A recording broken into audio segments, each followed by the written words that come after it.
Shalom Bapak Ibu Saudara yang dikasihi Tuhan.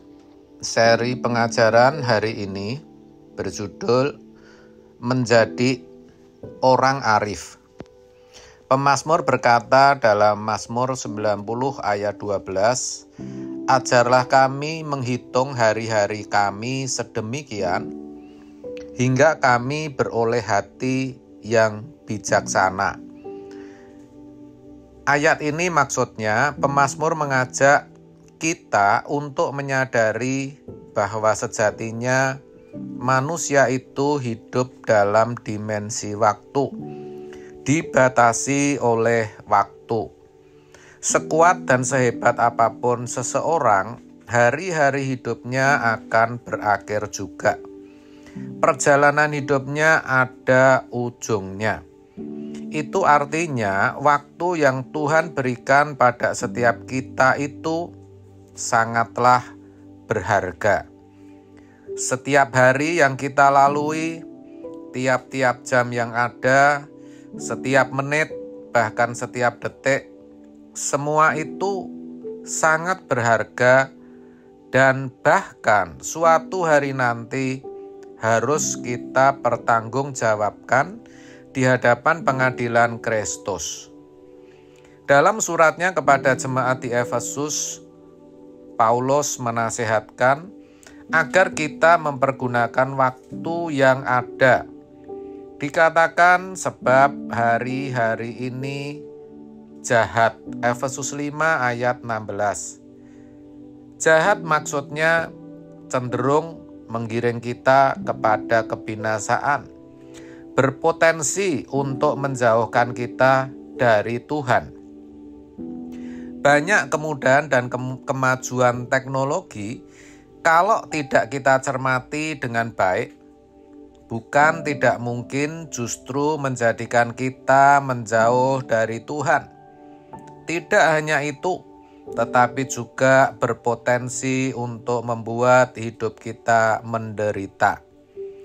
Gadget yang ada di tangan kita harus kita akui lebih banyak mendistrak kita, merusak kita daripada memberikan kebaikan.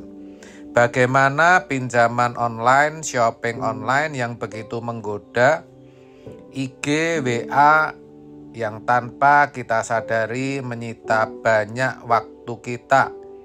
Kuliner yang semakin beragam yang menggoda selera kita.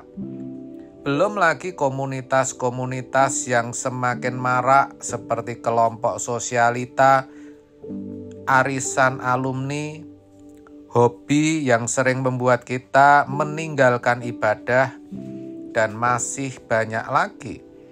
Yang mana kalau kita tidak hati-hati, kita tidak waspada, bukan tidak mungkin kita akan terseret dan terpikat olehnya, sehingga akhirnya kita semakin menjauh dari Tuhan.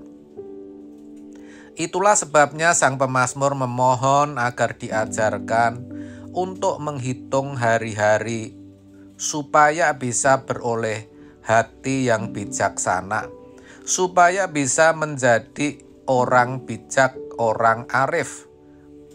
Beroleh hati yang bijaksana artinya menjadi orang yang bijaksana. Terkait akan hal ini dalam Efesus 5 ayat 15 dikatakan, "Perhatikanlah dengan seksama bagaimana kamu hidup. Jangan seperti orang bebal, tetapi seperti orang arif." Orang arif yang dimaksud dalam ayat ini adalah orang yang bisa mempergunakan waktu yang ada untuk mengerti dan melakukan kehendak Allah, untuk bisa membedakan mana yang baik, yang berkenan kepada Allah, dan yang sempurna. Tentu ini tidak mudah dan tidak bisa seketika. Memperhatikan dengan seksama bagaimana kita hidup, itu sama artinya memperhatikan bagaimana kita berkebiasaan hidup. Apa yang menjadi kebiasaan atau rutinitas kita? Jadi mulai bangun pagi sampai kita akan tidur di malam hari, kita harus periksa apa yang sudah kita kerjakan, kita perkarakan dengan Tuhan, kita tanya Tuhan, kalau ada yang salah dan tidak berkenan kepadanya. Dalam hal ini, selain kita harus meluangkan waktu untuk bercakap-cakap dengan Tuhan melalui doa atau saat teduh, kita harus rajin mengisi dan memperbarui pikiran kita dengan firman Allah. Sebab firman adalah perkataan, ucapan, kecerdasan, atau kebijaksanaan Allah. Ini harus kita lakukan dengan tekun dan terus-menerus. Kita harus selalu baca atau dengar firman, lalu renungkan. Baca, dengar, renungkan. Baca, dengar, renungkan, sampai kita memiliki kepekaan untuk membedakan manakah yang menjadi kehendak Allah dan mana yang bukan. Mana yang menyukakan hati Dia dan mana yang menyukakan hati kita.